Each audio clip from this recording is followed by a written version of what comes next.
Hello and welcome back to my channel. Today, let's just talk about some of the buckling simulation inside SolidWorks. So let's get right into it. So before starting the video, if you are new on my channel, so make sure to subscribe to the channel to be part of the conversation.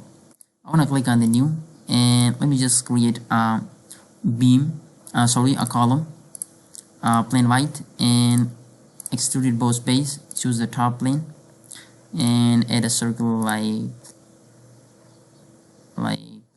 this, and I'm gonna click on the smart dimension.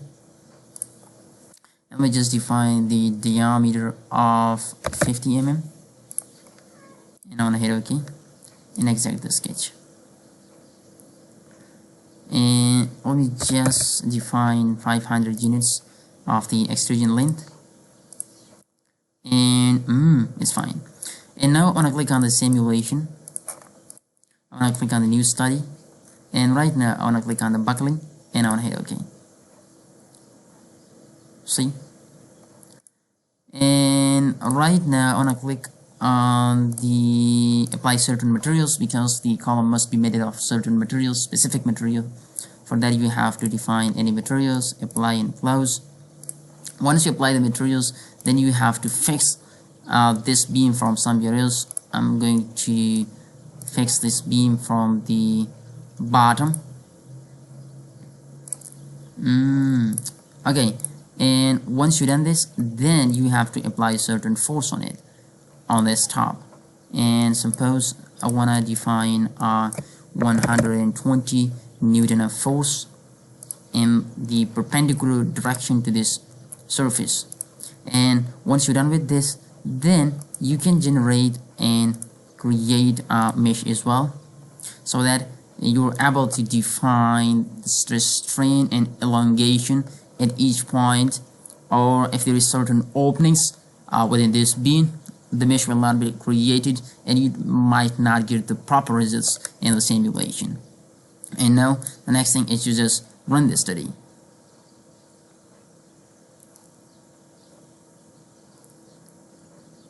See, we have the deflected results over here. Either you just want and animate this column as well, like we just slow down the speed, like, see. And here's some of the basic information we just defined, like the load factor, and the buckling amplitude one is the study, mode shape is 1, and deformation scale is this one. So when I click on the results and mode shape amplitude plate, and I want to hit OK, right? So you can just define each and everything based on the buckling informations. And this is the amplitude 1. Double click on it, right click, and just animate it. Okay, and one of the basic information about this is just to go and do one thing.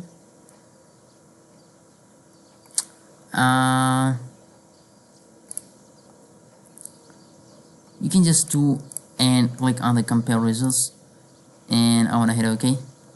As you can see over here, we have the mesh, we have the single beam without meshing, and this is the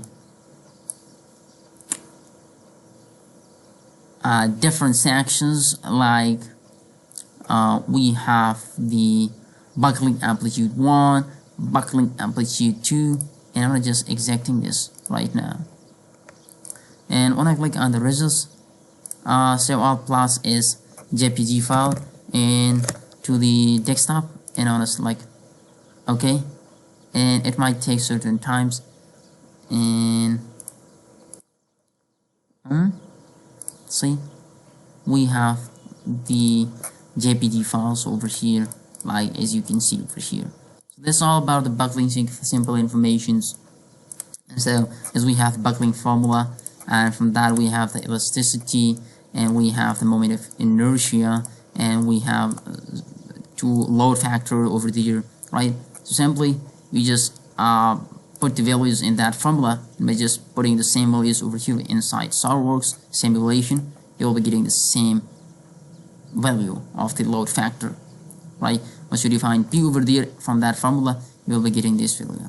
So hope you enjoyed the tutorial. Make sure to subscribe to the channel to be a part of the conversation for simulation, CAD, CNC programming, and many more. Thanks for watching.